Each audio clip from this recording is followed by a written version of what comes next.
ইমাম আহমদ ইবনে হাম্বল, উনি অনেক বড় যুগ শ্রেষ্ঠ মুহাদ্দিস ছিলেন। একক স্বতন্ত্র হাদিসের কিতাব হিসেবে পৃথিবী খ্যাত যে হাদিসের কিতাবটা, যেটার মধ্যে সবচাইতে বেশি সংখ্যক হাদিস আনা হয়েছে, মুসনাদ আহমদ ইবনে হাম্বল, এটার রচয়িতা উনি। সুবহানাল্লাহ পড়ে। প্রায় 40,000 হাদিসের কালেকশন ওই কিতাবের ভেতরে আছে। এই হাদিস কালেকশনের জন্য ইমাম আহমদ ইবনে হাম্বল বছরের পর বছর, যুগের পর যুগ, শহর থেকে গ্রাম, গ্রাম থেকে শহর চষে বেরিয়েছে। না, শেষ জীবনটা উনি হাদিস সংগ্রহের কাজে ব্যয় করেছেন। একবার এক সফরে তিনি রাত্রিবেলা বেরোলেন। ইস্তেগফার পড়লে যে কি করে মানুষ মুস্তাজাবুদ দাওয়া হয় শুনে। রাত্রিবেলা সফরে তিনি বেরোলেন, হাদিস সংগ্রহের সফর। পথিমধ্যে এক মসজিদে মাগরিবের নামাজ পড়লেন, এশার নামাজ পড়লেন। প্রচন্ড শীত।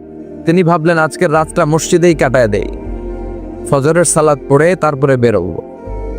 ব্যাগ থেকে কাঁথা বের করে তিনি শুয়ে পড়লেন। কিন্তু মসজিদের দারোয়ান এসে বলে, মসজিদে তো থাকা যাবে না, আপনি বের হন।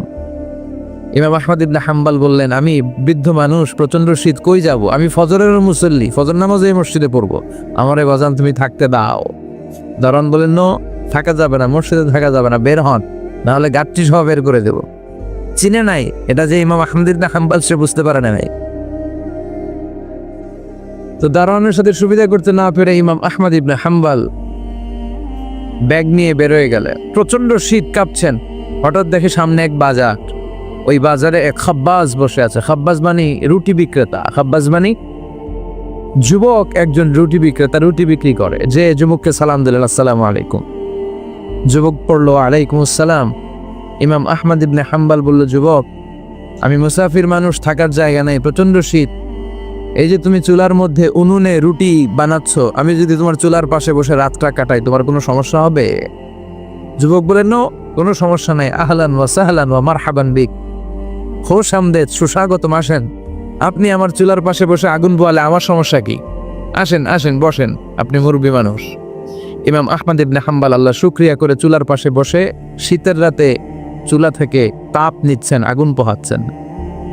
আর তিনি দেখতে লাগলেন যুবক আটা দিয়ে রুটি বানায় আর পরে আস্তাগফিরুল্লাহ, রুটির খামির বানায় আর পরে আস্তাগফিরুল্লাহ, গোল গোল করে খামির দিয়ে দলা বানিয়ে সাজিয়ে রাখে আর পরে আস্তাগফিরুল্লাহ। রুটি বেলুন দিয়ে বলে এটারে চুলার ভেতরে ঢুকায় আর কি পড়ে আস্তাগফিরুল্লাহ। ক্রেতা আসলে ক্রেতাকে রুটি দেয় আর পরে ক্রেতার হাত থেকে টাকা নিয়ে ক্যাশ বক্সে রাখে আর কি পড়ে। ইমাম আহমদ ইবনে হাম্বল তো অবাক। ঘটনা আসার পর থেকে এই যুবকটারা দেখতেছি খালি পড়ে আস্তাগফিরুল্লাহ, আস্তাগফিরুল্লাহ। তিনি কৌতূহল বশত বললেন, যুবক, মা লাকা ইয়া শাব দাইমান তাকরাউনা আস্তাগফিরুল্লাহ। হে যুবক, তোমার ঘটনাটা কি? আসার পর থেকেই তুমি শুধু দেখতেছি পড়তেছো আস্তাগফিরুল্লাহ, আস্তাগফিরুল্লাহ, কারণটা কি?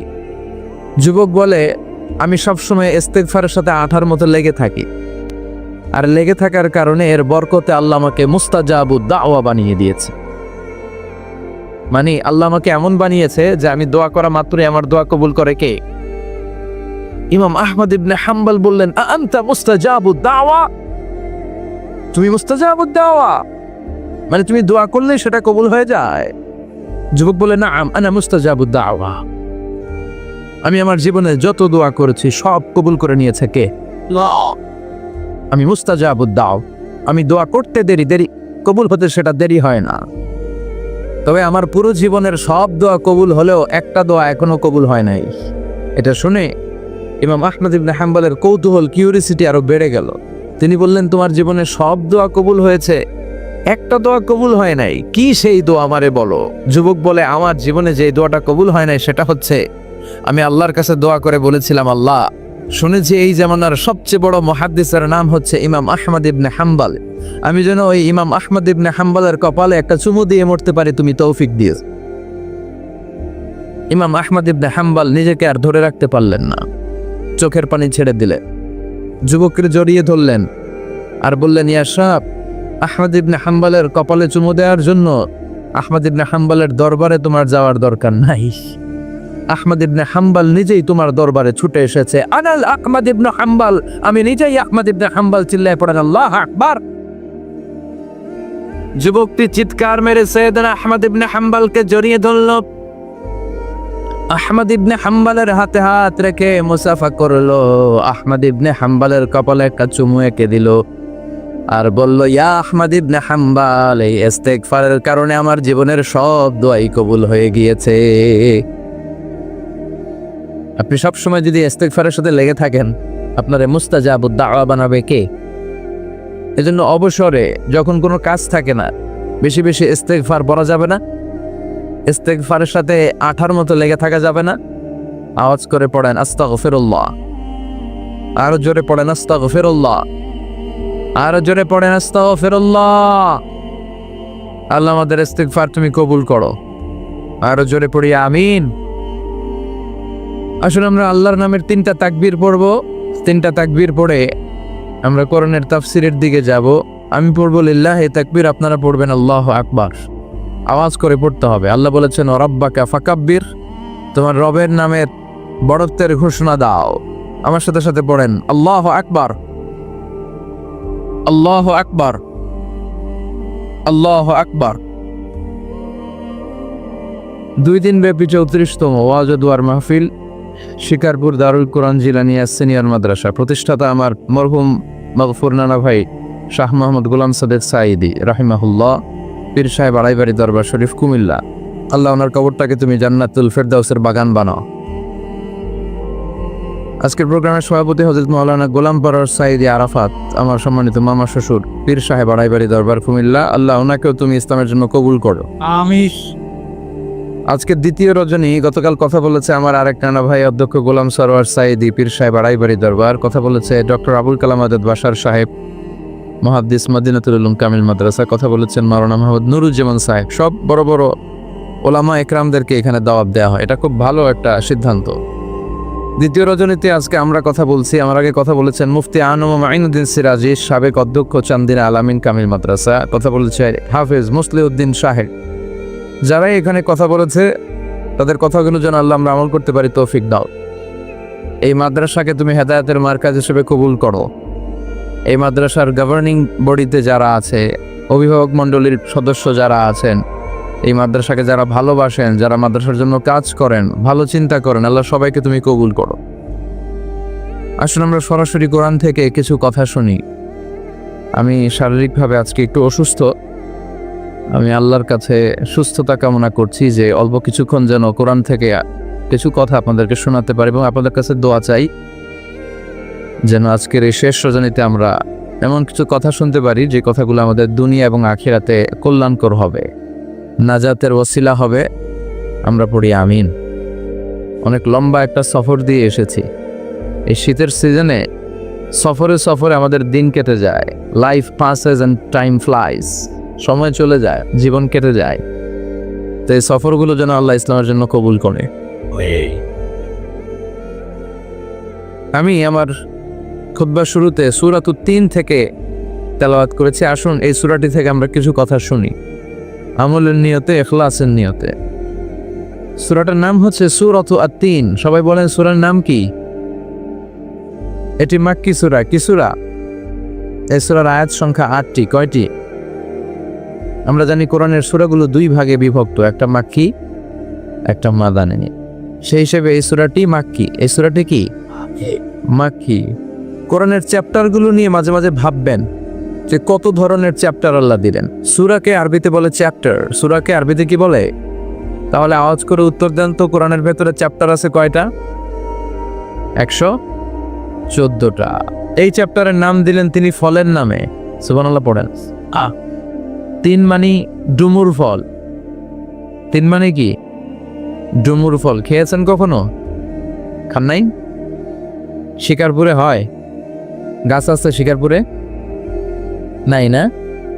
আছে? ছোটবেলা আমরা শুনতাম ডুমুর ফল খেলে নাকি মানুষ পাগল হয়ে যায়। আপনারা শুনছেন? এরকম অনেক আজে বাজে কথা কিন্তু আমরা ছোটবেলা শুনেছি, যেগুলোর ভিত্তি নাই। বলা হতো পরীক্ষার দিন সকালে কেউ যদি ডিম খেয়ে যায় তাহলে পরীক্ষা নাকি ডিম পায়। এটা ভুয়া কথা, ডাহা, মিথ্যা। আমি সব সময় ফাইনাল পরীক্ষার দিন সকালে ডিম খেয়ে যেতাম আর পরীক্ষা দিয়ে ফার্স্ট হয়ে যেতাম। এজন্য ডিম খেয়ে গেলে কেউ ডিম পায় না। আমরা বিশ্বাস করি খাইরিহি ওয়া শাররিহি মিনাল্লাহি, ভালো হোক মন্দ হোক করে কে? আবার ছোটবেলায় বলা হতো ওষুধ খাওয়ার সময় বিসমিল্লাহ পড়বি না, কারণ বিসমিল্লাহ বললে বরকত হয়, তোর রোগে বরকত হয়ে যাবে, মানে তোর রোগ বেড়ে যাবে।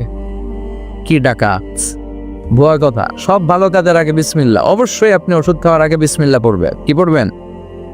আমাদের দেশে শেখানো হয় ওষুধ হাতে নিয়ে যখন তুমি খাবা তখন পড়বা আল্লাহু শাফি আল্লাহু মুআফি। এটারে উল্টায় আবার বাংলাদেশকে আল্লাহ শাফি আল্লাহ মাফি। শব্দটা মাফি না, শব্দটা হচ্ছে মুআফি। আল্লাহু শাফি আল্লাহু মুআফি। খেয়াল থাকবে, পড়েন আল্লাহু শাফি আল্লাহু মুআফি, আল্লাহু শাফি আল্লাহু মুআফি। এটা কোনো হাদিসে নাই, পড়তে বলা হয় নাই, তবে অর্থটা খুব সুন্দর। আল্লাহই তিনি শেফা দান করেন, আল্লাহই রোগ থেকে মুক্তি দান করেন। ওষুধ আমি খাচ্ছি, মেডিসিন খাওয়া সুন্নাহ, কিন্তু ওষুধ আমারে শেফা দেয় না, মুআফাত দেয় না। আমারে শেফা দেয় কে? এই ঘোষণাটা, অ্যানাউন্সমেন্টটা বেশ ভালো, আপনি পড়তে পারেন, কিন্তু সুন্নাহ মনে করে না। এটা ভালো অর্থ, তাই পড়ি। আর বিসমিল্লাহ অবশ্যই পড়বে। সব ভালো কাজের আগে কি? বিসমিল্লাহ। আল্লাহ বুঝার তৌফিক দান করো। তো এই যে এগুলো ভুয়া কথা, মাশহুর, এগুলোকে বলে মাশহুরুন বাইনা আলসিনাতিন নাস, মানুষের ঠোঁটে ঠোঁটে মুখে মুখে প্রচলিত, কোনো ভিত্তি নাই। এরপরে ছোটবেলা শুনতাম জট কলা খাওয়া যাবে না, মানে জোড়া কলা খেলে নাকি 2 বাচ্চা হয়, যমজ বাচ্চা নাকি হয়, একসাথে 2 বাচ্চা বলে না। আমি আরো বেশি বেশি খাইতাম, বলতাম এটা তো আরো ভালো, এক লোকে 2 বাচ্চা হইলে 2 বারের কষ্ট একবারে সারলো, তাই না? এক একটা মায়ের এক একটা বেবি জন্ম দিতে কষ্ট হয় না? শুধু কষ্ট, কি পরিমাণে কষ্ট এটা মা জানে, বাবা জানে না। এজন্য বিষ্ণু বলেছেন মায়ের মর্যাদা বাবার চেয়ে কয় গুণ বেশি। আবার আল্লাহ বলেছেন হামালাতু উম্মুহু, বাবা তোমারে পেটে ধরে নাই, পেটে ধরেছে কে? ওয়াহানান আলা ওয়াহান, ব্যথা কষ্ট জ্বালা পেইন বাবা সহ্য করে নাই, করেছে কে? অফিসালহু ফি আমাইন, 2 বছর তোমারে বাবা দুধ খাওয়ায় নাই, দুধ খাওয়ালো কে? মায়ের এক ধার দুধের দাম কাটিয়া গায়ের চাম, পাপস বানাইলে ঋণের শোধ হবে না, এমন দরদি ভাবে কেউ হবে না আমার মাগো, এমন দরদি ভাবে কেউ হবে না আমার মাগো। ঠিক কিনা? বিষ্ণু বললেন লাউ কাতাতা জিলদাক, গায়ের চামড়াগুলো কেটে কেটে রোদে শুকিয়ে যদি মায়ের পায়ের 2টা জুতাও বানিয়ে দাও, ছোটবেলা যে দুধ খেয়েছো সেটার 1 ঢোক দুধের শোধ আদায় হবে না। এজন্য মা যে কি কষ্ট করে, এখানে বেশিরভাগই আমরা নর্মাল প্রসেসে পৃথিবীতে এসেছি, তাই না? সিজারিয়ান বেবি খুব কম, থাকলে 1-2টা। নর্মাল প্রসেসে একটা বাচ্চাকে ডেলিভারি করতে একটা মায়ের যে কত কষ্ট হয় আপনি কল্পনাই করতে পারবেন না। চিকিৎসা বিজ্ঞান বলে একজন সুস্থ মানুষ, ব্যথার একটা ইউনিট আছে, মাত্রা, ব্যথা মাপার একক, 45 ইউনিট পেইন বা ব্যথা একজন মানুষ সহ্য করতে পারে। ব্যথার তীব্রতা বা মাত্রা যদি 45 ইউনিটের বেশি হয়, যদি ছাড়িয়ে যায়, হয় লোকটা বেহুশ হবে নয় মরে যাবে।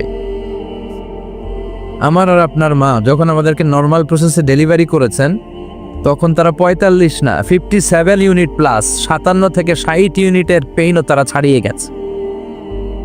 57 ইউনিটেরও বেশি ব্যথা তারা সহ্য করেছে, যেটা কোনো অ্যাক্সিডেন্টে আপনার দেহের 206টা হাড্ডি আছে, তো 20টা হাড্ডি একসাথে কোনো অ্যাক্সিডেন্টে ভেঙে গেলে যত ব্যথা তার চেয়েও বেশি ব্যথা।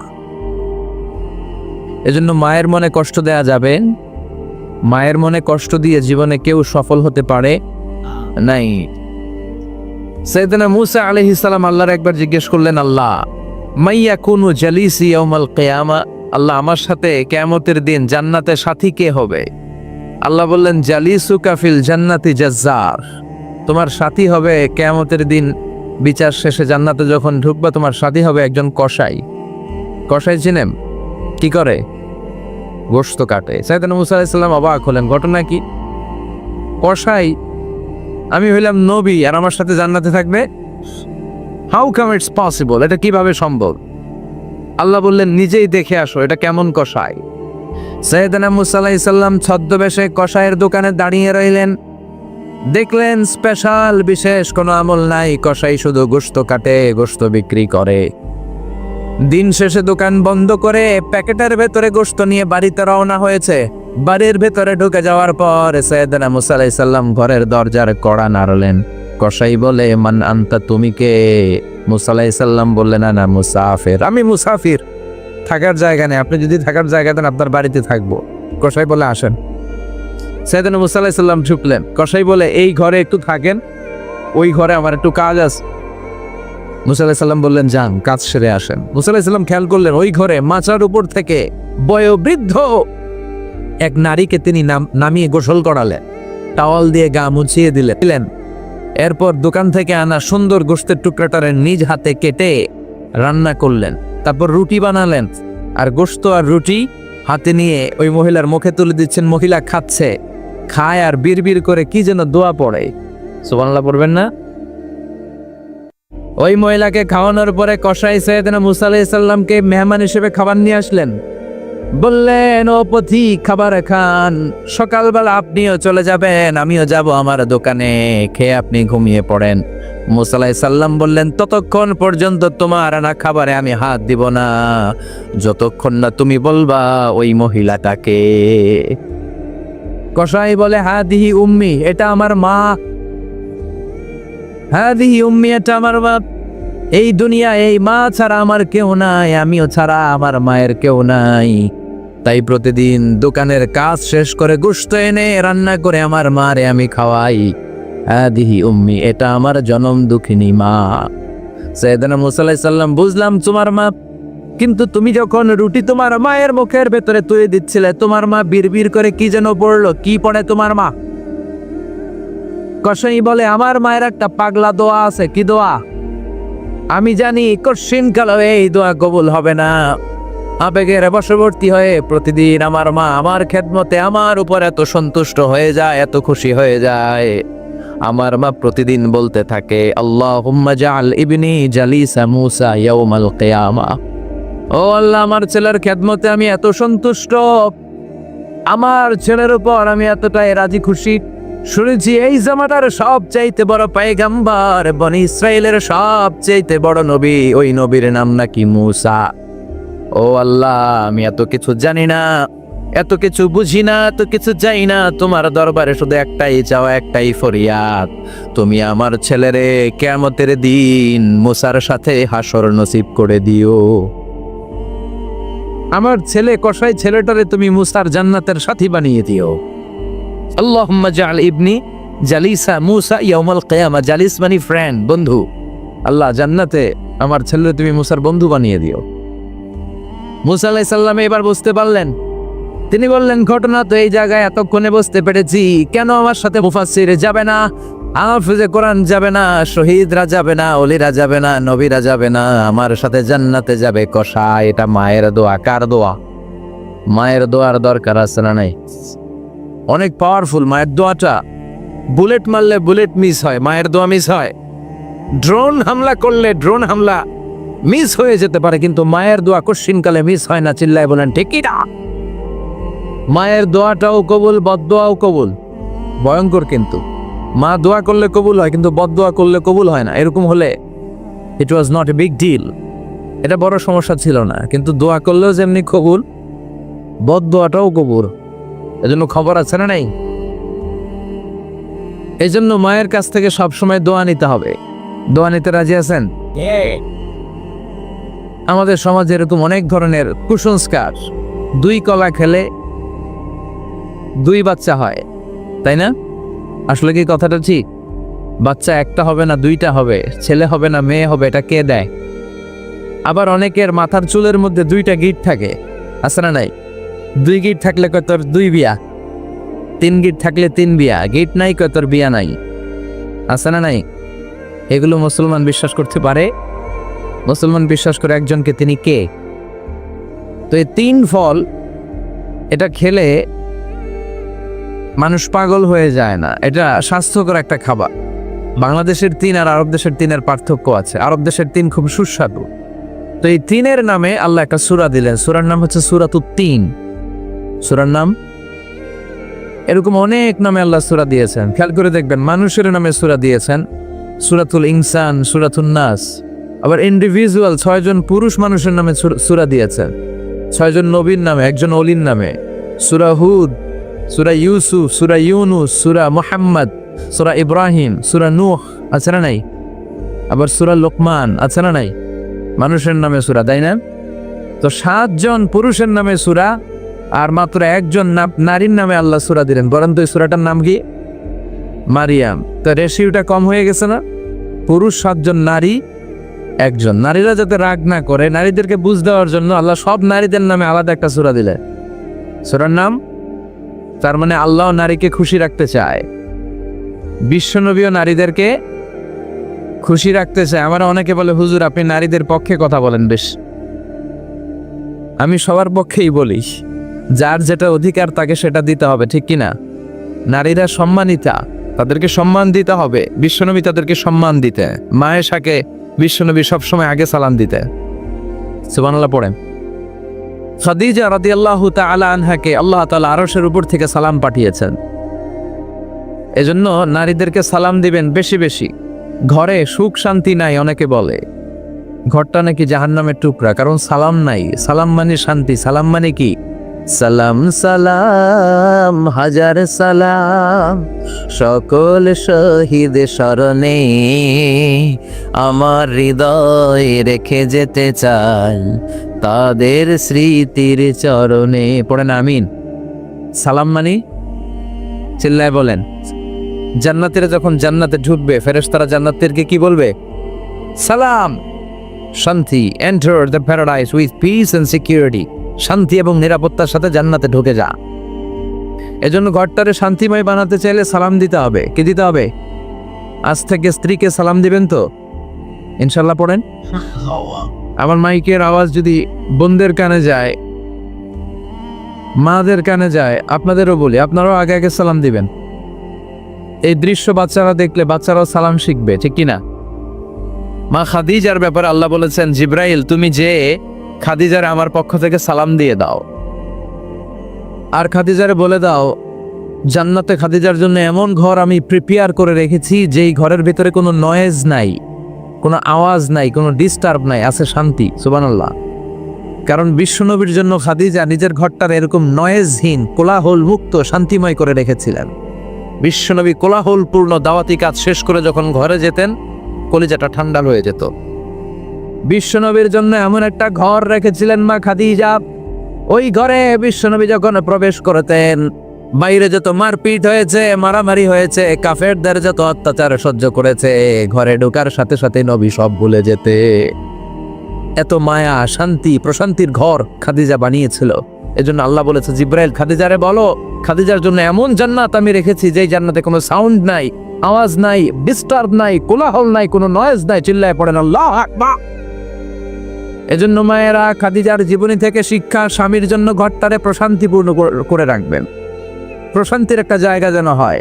কানের কাছে এসে বেশি বেশি ঘ্যান ঘ্যান করেন না। ঘরে ঢুকলেই চাল নাই, ডাল নাই, এটা লাগবে, ওইটা লাগবে, ছেলের ওইটা লাগবে। আস্তে আস্তে অনেক স্বামী হার্ট অ্যাটাক করে স্ত্রীর কারণে, জানেন ঠিক কিনা? ওই কয় ঠিক, সবাই ভুক্তভোগী। কমন পড়ে গেছে। দুই পক্ষেরই বললাম, স্বামীরাও সালাম দিবেন, স্ত্রীরাও দিবেন। সালাম মানে শান্তি। তো ঘরটারে শান্তি দিয়ে ভরে দিবে কে? আর একে অপরের প্রতি শ্রদ্ধাবোধ রাখবে। তো নারীদেরকে খুশি করার জন্য আল্লাহ সূরা দিলেন, সূরাতুন নিসা। প্রাণীদের নামে অনেক সূরা আছে, সূরাতুল বাকারা আছে না নাই? বাকারা মানে কি? গাভী। গাভীর দুধ খাবেন। বিষ্ণু বলেছেন, গরুর গোশত খেয়েও কম, দুধ খেয়েও বেশি। আলাইকুম বি আলবানিল বাকার, তোমাদের উচিত গরুর দুধ খাওয়া। ফাইন্নাহা তুরাম্মু মিনাল আশজার, কেননা গরুর দুধ এটা হচ্ছে সবুজ ঘাস আর পাতার নির্যাস। ফিলাবানিহা শিফা, গরুর দুধে আছে শিফা। ও ফি লুহমিহা দা, গরুর গোশতে আছে রোগ। গোশতে আছে কি? গরুর গোশত খাইলে রোগ বাড়ে না? অনেক ডাক্তার আছে, এরা সিরিয়াল নেয় না, যারা গরুর গোশত খায় বেশি। বলে লাল মাংস যারা খাবে এরা যেন আবার সিরিয়াল না দেয়, আছে না নাই? বিশ্বনবীর খাবারের তালিকায় দুধ ছিল। বিষ্ণু বলতেন বেশি বেশি দুধ খেও। এবং বিষ্ণু বলেছেন মায়েরা যেন তাদের বাচ্চাদেরকে দুধ খাওয়ায়। মায়ের বুকে প্রথম যে দুধটা আসে এটাকে বলে শাল দুধ। এটা বাচ্চার জীবনের প্রথম প্রাকৃতিক টিকা। সুবহানাল্লাহ পড়েন। আমরা কত টাকা দিয়ে দামি দামি টিকা দেই, কিন্তু প্রথম টিকাটা আল্লাহ ফ্রি দিছেন। সুবহানাল্লাহ পড়েন। বাকারার নামে সূরা দিলেন, আনকাবুত মাকড়সার নামে সূরা দিলেন, নাহাল মৌমাছির নামে সূরা, নামাল পিঁপড়ার নামে সূরা। সুবহানাল্লাহ পড়েন। এইভাবে আপনি খুঁজলে কোরআনের চ্যাপ্টারগুলো যে কত সুন্দর সুন্দর নাম দিয়ে আল্লাহ দিয়েছেন, তারই ধারাবাহিকতায় আজকের সূরাটির নাম দিয়েছেন আল্লাহ একটা ফলের নামে। কিসের নামে? 3 ফলের নামে। সূরার নাম কি? সাইয়েদনা বারা ইবনে আযিব রাদিয়াল্লাহু তাআলা আনহু বর্ণনা করেন, বুখারীর বর্ণনা। তিনি বলেন, সামি'তু রাসূলুল্লাহ ইয়াকরাউ সূরাতাত তিন ফি সালাতিল ইশা। আমি বারা ইবনে আযিব রাদিয়াল্লাহু তাআলা আনহু এশার নামাজে বিশ্বনবীকে সূরাতুত তিন তেলাওয়াত করতে শুনেছি। কোন নামাজে? কোন সূরা পড়তেন? কোন নামাজে? কোন সূরা? মনে থাকবে? পড়বেন তো? তিনি বলেছেন, এশার নামাজে আমি বিশ্বনবীকে সূরাতুত তিন তেলাওয়াত করতে শুনেছি। ফামা সামি'তু আহসানা সাওতিন মিন সাওতি রাসূলিল্লাহ। আল্লাহ রাসূলের কণ্ঠের চাইতে এত মধুর কণ্ঠ আমার জীবনে শুনি নাই। বিশ্বনবী যখন তেলাওয়াত করতেন সাহাবাদের কলিজা ঠান্ডা হয়ে যেত। সাহাবারা মাঝে মাঝে খাবার না পেলে, ঘরে খাদ্য না থাকলে বিশ্বনবীর কাছে চলে আসতেন। এসে বিশ্বনবীর চেহারার দিকে তাকায় থাকতেন, ওনার কণ্ঠে তেলাওয়াত শুনতেন। বিশ্বনবীর তেলাওয়াত শুনলে চেহারার দিকে তাকায় থাকলে ক্ষুধার কথা তারা ভুলে যেতেন। কি কণ্ঠ ছিল বিশ্বনবীর! অনেকে বলে সাইয়েদনা দাউদ আলাইহিস সালামের কণ্ঠ ছিল অনেক চমৎকার, এটা ঠিক, কিন্তু বিশ্বনবীর চাইতে বেশি সুন্দর না। আকাবা উপসাগরের তীরে বসে সাইয়েদনা দাউদ যখন তেলাওয়াত করতেন, সাগরের মাছগুলো সাগর ছেড়ে ডাঙায় চলে আসতো, বনের পশু বন ছেড়ে বাইরে আসতো, আকাশের পাখি আকাশ ছেড়ে দিয়ে নিচে নেমে আসতো। কিন্তু বিশ্বনবীর কণ্ঠটা এর চেয়ে বেশি সুন্দর ছিল। সুবহানাল্লাহ পড়েন। বিশ্বনবী সারাদিন যেই কোরআনের আয়াতগুলো নাজিল হয়েছে, প্রত্যেক রাত্রে এশার নামাজের পর ঘরের মধ্যে বসে বসে আয়াতগুলো তেলাওয়াত করতেন। আর মক্কার আবু জাহেল, উতবা, সাইবা, ওয়ালিদ ইবনে মুগীরা সবাই লুকিয়ে লুকিয়ে তেলাওয়াত শোনার জন্য বাড়ির চিপায় চলে আসতো। আবু জাহেল, উতবা, সাইবা এটা কি বিশ্বনবীর পক্ষের লোক না বিপক্ষের? বিপক্ষের লোক হয়েও নবীর কণ্ঠের তেলাওয়াত শোনার জন্য পাগল। তাইলে কণ্ঠটা কি নরমাল কণ্ঠ ছিল? যেন তেন কণ্ঠ ছিল? আবু জাহেল ছিল মক্কা শহরের প্রেসিডেন্ট। সে ঘোষণা দিয়ে দিত, কেউ মুহাম্মাদের কণ্ঠের তেলাওয়াত শুনবা না, শুনতে যেতে পারবা না। সবাইকে নিষেধ করে রাত্রিবেলা চোরের মতো নিজেই যাইতো। সুবহানাল্লাহ পড়েন। হজের মৌসুমে আবু জাহেল ঘোষণা দিয়ে দিল, খবরদার, মক্কায় ঢুকার যতগুলো গেট আছে সবগুলো গেটে তোরা দাঁড়ায় থাকবি। হাজিদেরকে বলবি মক্কায় নতুন একটা পাগল এসেছে, তার কথা যারা শুনে তারাও পাগল হয়ে যায়। নাউজুবিল্লাহ পড়া। তার কর্মী বাহিনী হজের মৌসুমে বিভিন্ন গেটে পাঠায় দিল। মক্কায় ঢুকার হাজিদের যত গেট, বিভিন্ন দেশ থেকে হাজিরা আসবে, কর্মীদেরকে বলে দিল তোরা বলবি এই এলাকায় নতুন এক পাগলের আমদানি হয়েছে, নাম মুহাম্মদ। পড়েন নাউজুবিল্লাহ। যারাই এই মুহাম্মাদের কণ্ঠের তেলাওয়াত শুনে তারাও পাগল হয়ে যায়। আদেশ অনুযায়ী কর্মীরা মক্কার গেটে দাঁড়িয়ে দাঁড়িয়ে হাজিদেরকে বলল, হাজি সাহেব হজে যান, জমজম খান, খেজুর খান, হজ করেন, সমস্যা নাই, কিন্তু নতুন এক পাগল আসছে, এই পাগলের নাম মুহাম্মদ। এই পাগলের কাছে যারা যায় হেরাও পাগল হয়ে যায়। হাজি সাহেবরা কোনোদিন এই মুহাম্মদ নামটা শোনে নাই, এই প্রথম শুনলো। শুনেই মনে মনে কয়, যেদিকে যাব আর নাই যাব, আগে মুহাম্মাদের কাছে যাব। সবার আগে কার কাছে যাব? কারণ মানুষের একটা অভ্যেস হচ্ছে, আল ইনসানু হারিসুন আলা মা মুনিয়া, মানুষের যেটা করতে নিষেধ করা হয় বেশি, ওইটা মানুষ করে বেশি। মনে মনে হাজিরা বলে, তোমরা নিষেধ করছো তো অবশ্যই যাব, দেখি এই মুহাম্মদটাকে। তার মানে আমাদের বিরুদ্ধে অপপ্রচার করলে এটা আমার পক্ষের প্রচার হয়ে যায়। সুবহানাল্লাহ পড়েন। ইসলামের বিরুদ্ধে অপপ্রচার করলে এটা কি হয়ে যায়? প্রচার হয়ে যায়। ইউরোপ আমেরিকাতে ইসলামের নামে ট্যাগ লাগায় এক্সট্রিমিস্ট, জঙ্গি। আমরা নাকি জঙ্গি, আমরা নাকি এক্সট্রিমিস্ট। তো যারা সিভিলিয়ান আছে, খ্রিস্টান সিভিলিয়ান, ইউরোপ আমেরিকার সাধারণ জনগণ, তারা ভাবে ঘটনা কি, মুসলমানদের বিরুদ্ধে এত কথা কেন? তারা ইসলাম নিয়ে গুগলে সার্চ করে, বিভিন্ন বই পড়ে, কোরআনের ইংলিশ ট্রান্সলেশন পড়ে, আগে তারা ইসলাম সম্পর্কে জানতো না, কিন্তু সবাই যখন বলা শুরু করছে জঙ্গি জঙ্গি জঙ্গি, ইসলাম মানেই জঙ্গি, তখন তারা ইসলাম সম্পর্কে পড়তে শুরু করে দিয়েছে। পড়তে পড়তে ইসলামের সুন্দর বাণীগুলো পড়ে ওদের হৃদয় ঠান্ডা হয়ে যায়। যাদের নসিব ভালো, অনেকে কালিমা পড়ে মুসলমান হয়ে যায়। ইউরোপ আমেরিকাতে মুসলমানের সংখ্যা দিন দিন বাড়ছে। মাঝে মাঝে পত্র পত্রিকায় দেখবেন যে কনভার্টেড মুসলমান, ও মুসলমান, ও মুসলমান। ধারণা করা হচ্ছে 2070 সালের মধ্যে ইউরোপ আর আমেরিকায় মুসলমান হয়ে যাবে সংখ্যাগরিষ্ঠ। খ্রিস্টানদের ছাড়িয়ে মুসলমানদের সংখ্যা ইউরোপ আমেরিকায় বেড়ে যাবে। সুবহানাল্লাহ পড়েন। সেই দিন বেশি দূরে নয় যেদিন কালেমার পতাকা হোয়াইট হাউসের উপরে শোভা পাবে। ঘোষণাটা কার? চিল্লায় বলেন, ওয়াদাটা কার? আবু জাহেল ঘোষণা দিয়েছে কেউ যেতে পারবে না, কিন্তু লুকিয়ে লুকিয়ে নিজেই যায়। একটা নির্ধারিত সময়ে বিশ্বনবী তেলাওয়াত করতেন, আর ওই তেলাওয়াতের সময় আবু জাহেল, উতবা, শাইবা, ওয়ালিদ ইবনে মুগীরা সবাই লুকিয়ে লুকিয়ে বিশ্বনবীর ঘরের চারদিকে কান পেতে মধুর কণ্ঠের তেলাওয়াত শুনতো। ফ্রি ফ্রি আরামসে শুনতো এই তেলাওয়াত।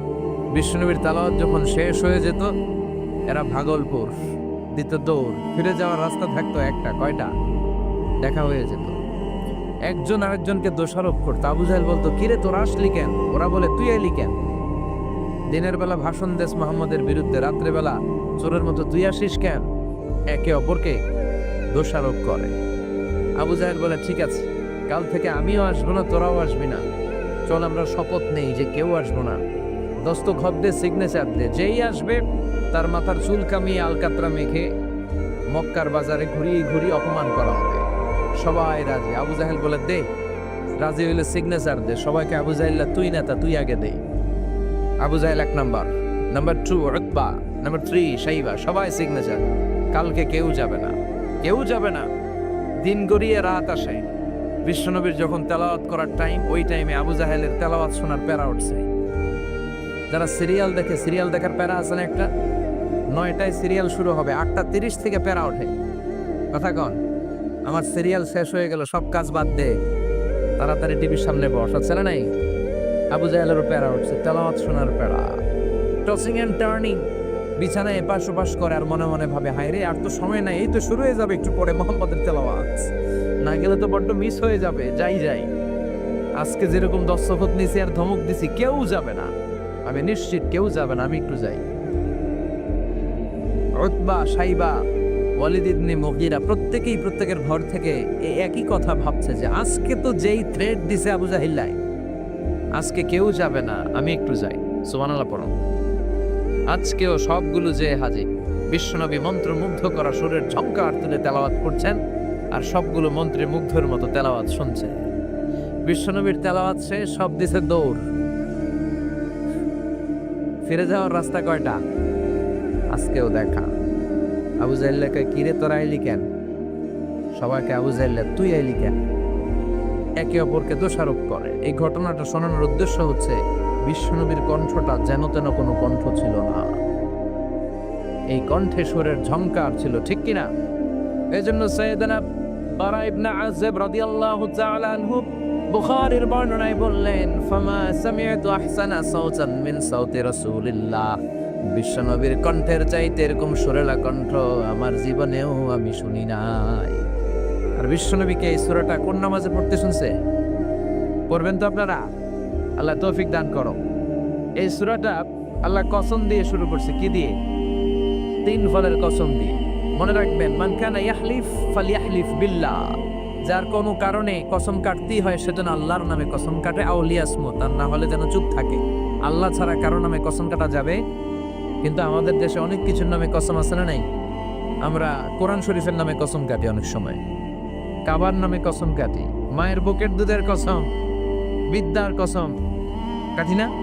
কাটা যাবে? শিকারপুরের লোকের আর কি কি জিনিসের কসম কাটেন বলেন? হ্যাঁ, মায়ের কসম না, মায়ের কসম কাটা যাবে না। আর কি কি জিনিসের কসম কাটেন বলেন? আল্লাহর কসম কাটা যাবে। আর মাজারের কসম খাইস না, মাজারের কসম কাটা যাবে। আর কিসের কসম কাটে এই দেশে? বইয়ের কসম না, বইয়ের কসম কাটা যাবে না। আর আছে? হ্যাঁ, আল্লাহ ছাড়া কারো নামে কসম কাটা যাবে কিন্তু আল্লাহ চাইলে সবকিছুর নামে কসম কাটতে পারেন। চিল্লাই কোন সুবহানাল্লাহ। সে আল্লাহ বললেন ওয়াত-তিনি ওয়াজ-যাইতুনি ওয়া তুরি সিনিন ওয়া হাযাল বালাদিল আমিন। তিনের কসম। কিসের কসম? তিন ফুলের কসম। এজন্য আল্লাহ বলেছেন ওয়াত-তিন। চিল্লায় বলেন কি পড়েছেন? সম্মানিত ভাইরা খেয়াল রাখবেন, কসম যখনই আল্লাহ কেটেছেন তখনই আল্লাহ ওয়াও ব্যবহার করেছেন। এটাকে বলে, এই যে এটা কিন্তু তাফসীরের আসল কথা, মনে রাখেন, ওয়াও আল কাসামিয়া, এটার বলে কসম কাটার ওয়াও। যত জায়গায় আল্লাহ কসম কেটেছেন তত জায়গায় আল্লাহ কি ব্যবহার করেছেন? চিল্লায় বলেন। আমরা অবাক হয়ে গেলে আমরা পড়ি ওয়াও, এই ওয়াও না, আমরা ওয়াও বলি না। অবাক করা জিনিস দেখলে কি বলে ছেলেবেলে? ওয়াও, এই ওয়াও নয়। এই স্টেজে রিং আসছে, মোবাইলে রিং আসলে ঝামেলা হবে। তো যত জায়গায় কসম তত জায়গায় ওয়াও। সবাই বলেন, যত জায়গায় কসম তত জায়গায়। যেমন আল্লাহ কোরআনে যুগের শপথ করেছেন, সময়ের কসম করেছেন। আল্লাহ বলেছেন ওয়াল আসর। কি বলেছেন? ওয়াও আছে না নাই? আল্লাহ পাহাড়ের কসম করেছেন, আল্লাহ বলেছেন ওয়াত্তুর। আল্লাহ ফজরের কসম করেছেন, আল্লাহ বলেছেন ওয়াল ফাজর। জিলহজের প্রথম 10 রাতের কসম করেছেন, তিনি বলেছেন ওয়ালায়ালিন আশর। জোর আর বেজোরের কসম করেছেন, তিনি কি বলেছেন? ওয়াশফাঈ ওয়াল ওয়াতর।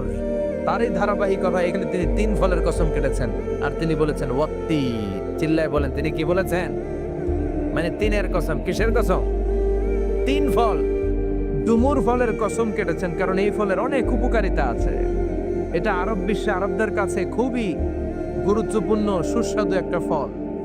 কালো ডুমুর হয়, সাদা ডুমুর হয়। এই ডুমুর ফল খেলে ডায়াবেটিক্স রোগীদের অনেক উপকার হয়। ডায়াবেটিক্স আমাদের জাতীয় রোগ না? ডায়াবেটিক্স আছে কার কার? অনেকের আছে না? এই ডায়াবেটিক্স আল্লাহ ভালো করে দিবে। কি খাবেন? ডুমুর ফল খাবেন। অনেক নারীদের ইররেগুলার মেনস্ট্রুয়েশনাল পিরিয়ড হয়, অনিয়মিত অনিয়ন্ত্রিত মাসিক। এই ডুমুর ফলের সেদ্ধ করা পানি যদি খায় তাদের মাসিক নিয়মিত হয়ে যাবে। এটার মধ্যে অনেক স্ট্রেংথ এন্ড স্ট্যামিনা আছে। আর এই ফলটা জান্নাতি ফল। কি ফল? এটা জান্নাতি ফল। এই 3 গাছটা জান্নাতের গাছ। সাইয়েদনা আদম আলাইহিস সালামকে আল্লাহ বললেন ওয়ালা তাকরাবা হাযিহিশ শাজারাতা ফাতাকুনা মিনাজ জালিমিন। ও আদম, তুমি আর হাওয়া মিলে জান্নাতে ঘুরো, জান্নাতে খাওয়া দাওয়া করো, যা মনে চায় করো, কিন্তু একটা নিষিদ্ধ গাছ আছে, ওই গাছের কাছে যাওয়া যাবে না। কার কথা? সব খাও, সব করো, কিন্তু নিষিদ্ধ গাছের কাছে যাওয়া যাবে না। আদম আলাইহিস সালাম শয়তানের ওয়াসওয়াসায় পড়ে ওই গাছের ফলই খেয়ে ফেললেন। ওয়ালাকাদ আহিদনা ইলা আদম মিন ক্বাবলু ফানাসিয়া ওয়া লাম নাজিদ লাহু আজমা। আমি আদমকে স্পেশাল একটা অর্ডার করেছি, ওই অর্ডার আদম রক্ষা করতে পারে নাই। পারবে কেমন? আদম তো ভুলে গেছে। আদম আলাইহিস সালাম কি করছে? ভুলে গেছে। ভুল করে তিনি খেয়ে ফেললেন। শয়তানের ওয়াসওয়াসায় পড়ে শুধু আদমই খান নাই, হাওয়াও খেলেন আলাইহিমাস সালাম। খাওয়ার সাথে সাথে ওনাদের জান্নাতের পোশাকগুলো খুলতে আরম্ভ করলো, নেকেড হতে শুরু করলেন। আদম আর হাওয়া দুইজনই কি হতে শুরু করলেন? উলঙ্গ হতে শুরু করলেন। গায়ের মধ্যে আর জামা নাই। সম্মানিত ভাইয়েরা, এখানে শিক্ষণীয় যে বিষয়টা সেটা হচ্ছে শয়তানের কাজ, শয়তানের মিশন জান্নাতেও যেটা ছিল দুনিয়াতেও এটা। শয়তানের মিশন হচ্ছে আদম জাত বনি আদমের দেহ থেকে কেমন করে কাপড় খোলা যায়, নারীদেরকে কেমন করে উলঙ্গ করা যায়। জান্নাতে যেমনি আদম আর হাওয়া আলাইহিস সালামের কাপড় শয়তান খুলেছে, দুনিয়াতেও শয়তান আমাদেরকে অশ্লীল বানাতে চায়। চিল্লায় বলেন ঠিক কিনা? এজন্য আমার মায়েরা, আমার বোনেরা, যাদের কানে আমার মাইকের আওয়াজ যায়, খবরদার, শয়তানের এই ওয়াসওয়াসায় ফাঁদে পা দেয়া যাবে না। শয়তান চেয়েছে জান্নাতে কেমন করে মা হাওয়ার কাপড় খুলে ফেলা যায়, দুনিয়াতেও শয়তান চায় কেমন করে আপনাদেরকে নেকেড বানানো যায়। ঠিক কিনা? বাংলাদেশের নারীদের কাপড় এখন দেহের মধ্যে বাড়ছে নাকি কমছে? আছি আমরা এখন জামানায়, লাজ শরম গেছে হারায়। ঠিক কিনা? পাতলা শাড়ির বাহার, পাখি ড্রেস লেহেঙ্গা পোশাক দেখে নারীর লাজে মরে যাই, হায় হায় আছি আমরা এখন জামানায়, লাজ শরম গেছে হারায়। ঠিক কিনা? পোশাক আশাক নারীদের খাটো হতে শুরু করেছে, এটা শয়তানের মিশন। এজন্য মায়েরা বোনেরা খবরদার, পোশাককে ছোট করবেন না, খাটো করবেন না, হেজাব পরবেন। এই হেজাবকে ফরজ করেছে কে? এই হেজাব আপনার অধিকার, আপনার অধিকার আপনি বুঝে নেন। হেজাব আপনার অহংকার, এই হেজাব হচ্ছে আপনার আভিজাত্যের প্রতীক। চিল্লায় বলেন ঠিক কিনা? নারী অধিকারের যারা কথা বলে, নারী আন্দোলনের কথা যারা বলে, তাদের কথায় কান দিবেন না। এরা বক্তব্যের মঞ্চে উঠে নারীর অধিকারের কথা বলে, কিন্তু তাদের ঘরে নারীরা বেশি নির্যাতিতা, তাদের ঘরের কাজের মেয়েগুলাই বেশি নির্যাতিতা। চিল্লায় কোন ঠিক কিনা? তারাই লোহা গরম করে কাজের মেয়েগুলোর পিঠে ছ্যাঁক দেয়, তারাই সুযোগ পেলে ধর্ষণে সেঞ্চুরি করতে দ্বিধাবোধ করে না। চিল্লায় কোন ঠিক কিনা? শয়তানের মিশন। জান্নাতে ছিল যেটা, দুনিয়াতেও এটা। পোশাক কি করে আলাদা করা যায়? এই জন্য হেজাব যেন আমরা ভুলে না যাই। হেজাব আপনার আভিজাত্যের প্রতীক, আপনার সৌন্দর্য, আপনার সম্ভ্রম, আপনার স্ট্যাটাস তো আপনার হেজাবের মধ্যে শোভা পায়। ঠিক কিনা? কিন্তু দিনকে দিন পোশাক ছোট হতে শুরু করেছে। নতুন নতুন অনেক পোশাক বেরোয় নারীদের। কি পোশাক আছে বলেন যদি একটা? হ্যাঁ, পাখি। আর কি আছে? লেহেঙ্গা, আর কিরণমালা, আর এগুলো পরবেন না, হেজাব পরবেন। হেজাবে একটা নারীকে যত সুন্দর, রূপবতী, গুণবতী, সুস্নিগ্ধা লাগে, অন্য কোনো পোশাকে লাগে? আল্লাহ আমাদেরকে বোঝার তৌফিক দান করো। সৈয়দনা আদম আলাইহিস সালাম, হাওয়া আলাইহিস সালাম জান্নাতের ভেতরে যখন উলঙ্গ হয়ে গেল, লজ্জাস্থান ঢাকার জন্য জান্নাতের বিভিন্ন গাছের দিকে দৌড়ায়। দৌড়িয়ে দৌড়িয়ে যেই গাছের পাতা দিয়ে তারা সেদিন লজ্জাস্থান ডেকেছিল, ওই গাছের নাম ছিল তিন গাছ। কি গাছ? ওই দিনের কসম কোরআনে কেটেছে কে? সেজন্য আল্লাহ বললেন, ওয়াত-তিনি ওয়াজ-যাইতুনি ওয়া তুরি সিনিনা ওয়া হাযাল বালাদিল আমিন। সুবহানাল্লাহ পড়েন। তিনের কসম, জাইতুনের কসম। জাইতুন মানে জলপাই। আওয়াজ করে বলতে হবে। জাইতুন অর্থ খাইছেন? জলপাইয়ের আচার খাই না আমরা? জাইতুন মানে জলপাই, ইংরেজিতে বলে অলিভ। তবে আমাদের জলপাই আর আরব দেশের জলপাই একটু গুণগত পার্থক্য আছে। আরব দেশের জলপাই একটু ছোট হয়, আমাদের গুলো সাইজে বড় হয়। আরব দেশের জলপাই একসাথে অনেকগুলা খাওয়া যায়, আর আমাদের দেশের জলপাই আবার 2-3টার বেশি খাওয়া যায় না। অনেক টক না? এই 7টা জলপাই আর একটা 3, এই মিক্স রেশিওতে যদি আপনি রেগুলার খান, আপনার বার্ধক্য রোধ হবে, আপনার স্বাস্থ্য ভালো থাকবে। আলহামদুলিল্লাহ পড়েন। এই জাইতুন গাছগুলো আরব দেশে হিল ট্রাক্টস, পাহাড়ি এরিয়াতে হয়, শত বছর বেঁচে থাকে। বিষ্ণু বলেছেন, কুলু যাইতা ওয়াত্তাহিনু ফাইন্নাহা মিন শাজারাতিন মুবারাকা। বিষ্ণু বললেন, জাইতুনের তেল খাও, জাইতুনের তেল গায়ের মধ্যে দাও, জাইতুনের তেল মালিশ করো। জাইতুনের ভেতরে বরকত ঢুকায় দিয়েছে কে? জাইতুনের তেল দাড়িতে, চুলে মালিশ করলে দাড়ি চুল সহজে পাকে না। বিশ্বনবী সব সময় দাড়িতে চুলে জাইতুন মাখতেন। আমি নিজেও মাখি প্রতিদিন, আপনারাও মাখবেন। বাজারে পাওয়া যায়, যে বলবেন অলিভ অয়েল, কি বলবেন? অলিভ অয়েল বললে আপনাকে দিবে। স্পেনের, মেড ইন স্পেন, এদের অলিভ অয়েল ভালো। ফিলিস্তিনের যে অরিজিনাল অলিভ অয়েল, এটা ভালো, এটা খাওয়া যায়। তাম্বুতু বিদ্দুহুনি ওয়া সিবগিল্লিল আকিলিন, এটার অনেক কাজ। খাওয়াও যায়, মালিশও করা যায়, জাইতুনের ডাল ভেঙে মেসওয়াকও করা যায়। সুবহানাল্লাহ পড়ায়। বিশ্বনবী বললেন, নি'মাস সিওয়াকিয়া জাইতুন, জাইতুনের মেসওয়াক কতই না ভালো। ফাইন্নাহা সিওয়াকি ওয়া সিওয়াকুল আমবিয়াই মিন ক্বাবলি, কেননা আমি বিশ্বনবী নিজে জাইতুনের ডাল ভেঙে মেসওয়াক করি। আমার আগে লক্ষাধিক নবীরা সবাই জাইতুনের ডাল দিয়ে মেসওয়াক করেছে। সুবহানাল্লাহ পড়ে। আপনার দেহের ব্যাড কোলেস্টেরলের লেভেল কমে যাবে যদি জাইতুন আপনি খান। দাড়িতে মাখবেন, চুলে মাখবেন। আবার সালাদের মধ্যেও জাইতুনের তেল দিয়ে খাওয়া যায়, যদি এক্সট্রা ভার্জিন হয়। লেস দেন 1% অ্যাসিড দিয়ে এটাকে পিউরিফাইং করলে এটাকে বলে এক্সট্রা ভার্জিন। এরপর আরেকটা আছে ভার্জিন, 2% অ্যাসিড দিয়ে পিউরিফাইং করে। 3-4-5% অ্যাসিড দিয়ে পিউরিফাইং করলে ওটাকে বলে রিফাইন্ড পিওর। ওটা গায়ে মালিশ করবেন, বরকত আছে না নাই? এজন্য এই দুইটার কসম কোরআনে কেটেছে কে? এরপরে রব্বুল আলামিন বলেন, ওয়া তুরি সিনি,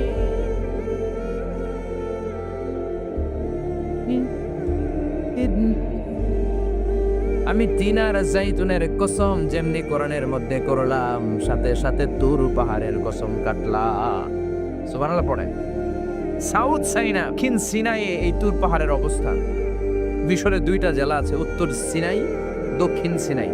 এই দক্ষিণ সিনাইতে 2285 মিটার উঁচু এই পাহাড়। সাইয়েদনা মুসা আলাইহিস সালাম এই পাহাড়ে উঠে কথা বলতেন কার সাথে? তাওরাতের মতো কিতাবকে আল্লাহ তাআলা কাঠের তক্তার মধ্যে লিখে এই পাহাড়ের উপর নাজিল করেছে। কাঠের তক্তা চিনেন? কাঠ দিয়ে মোটা মোটা তক্তা বানায় না? আল্লাহ নিজ হাতে তাওরাত লিখে এই কাঠের তক্তাগুলো সাইয়েদনা মুসা আলাইহিস সালামকে দিলেন, বললেন যাও, এটার মধ্যে হেদায়েত আছে, নূর আছে, বুরহান আছে, নিয়ে যাও, বনি ইসরাইলের কাছে দাওয়াতের বাণী পৌঁছে দাও, তুমি বার্তাবাহ, যাও। সাইয়েদনা মুসা আলাইহিস সালাম দেখলেন ছোট্ট ছোট্ট কিছু কাঠের ফলকার তক্তা, ভাবলেন কাঁধের মধ্যে তুলে নিয়ে যাই, এর চেয়েও কত ভারী ভারী জিনিস আমি মুসা কাঁধের মধ্যে তুলে বেড়াই। কিন্তু সাইয়েদনা মুসা আলাইহিস সালাম তক্তার মধ্যে হাত দিয়ে দেখে কাঁধে উঠাবে তো দূরের কথা, নাড়াতেই পারে না। সুবহানাল্লাহ পড়েন। কাঁধে উঠাবে তো দূরের কথা, কি করতে পারে না? নাড়াতেই পারে না। মুসা আলাইহিস সালাম ভাবলেন এদিক দিয়ে মনে হয় শক্ত, ওদিকে মনে হয় নরম, ওদিক দিয়ে ধরে, ওদিকে টান দেয়, ওদিকেও নড়ে না, মাঝখানে ধরে টান দেয়, নড়ে না। ঘটনা কি? এর চেয়ে কত বড় তক্তা কাঁধে লয়ে ঘুরি, আর এগুলো নড়ে না কেন? আল্লাহ জিব্রাইলরে বলেন না একটু হেল্প করতে? আল্লাহ বললেন যাও, তোমারে হেল্প করতে কইছে। মুসা আলাইহিস সালাম বললেন ভাই জিব্রাইল তুমি এদিক দিয়ে ধরো, আমি ওদিক দিয়ে ধরি। আমরা এরকম ধরে বলি না মারো টান হেইয়ো, এই দুজনে হেইয়ো হেইয়ো শুরু করছে, কিন্তু তক্তা নড়ে না। মুসা আলাইহিস সালাম বললেন চলো পজিশন চেঞ্জ করি, তুমি এদিকে আমি ওদিকে, মারো টান আরো জোরে, কিন্তু তক্তা নড়ে না। মুসা আলাইহিস সালাম বললেন আল্লাহ জিব্রাইলের যে সঙ্গী ফেরেশতা 11 বলো না একটু হেল্প করতে। আল্লাহ বলে যাও হেল্প করে আসো। এবার সবাই মিলে মারো টান আরো জোরে, গায়ে যত জোর আছে। মুসা আলাইহিস সালাম তক্তা ধরে টান দিলেন, টানের চোটে প্রত্যেকটা লোমকূপ দিয়ে ঘাম বেরোতে শুরু করেছে। এক একটা টানে কোমরের রক ছিঁড়ে যাওয়ার অবস্থা, কিন্তু তক্তা নড়ে। আল্লাহ ডেকে বললেন মুসা রক ছিঁড়ার দরকার নাই, আর ঘেমে অস্থির আর ঘর্মাক্ত হওয়ার দরকার নাই। আসলে তক্তার এত ওজন না, কিন্তু তক্তার মধ্যে যে বাণীগুলো আছে বাণীগুলো কার? এটা আমার বাণী রে মুসা, এগুলো আমার কথা, এগুলো আমার দেওয়া কিতাব, এগুলো সাধারণ দুনিয়ার বাণী নয়, সাধারণ কথা নয়। এই জিনিসটা বোঝাবার জন্য তক্তার ওজন আমি বাড়িয়ে দিয়েছি। এবার ফেরেশতার সাহায্যের দরকার নাই, নিজেই টান দাও, দেখবা উঠাতে পারবা। সাইয়েদনা মুসা আলাইহিস সালাম এখন দেখে টান দিয়ে কাঁধে নেওয়া যায়। সুবহানাল্লাহ পড়ে। এই যে তুর পাহাড় তিনি মুসা আলাইহিস সালামকে দিয়েছিলেন, যে পাহাড়ের উপরে, পাহাড়টার নাম তাওরাত কিতাব। যে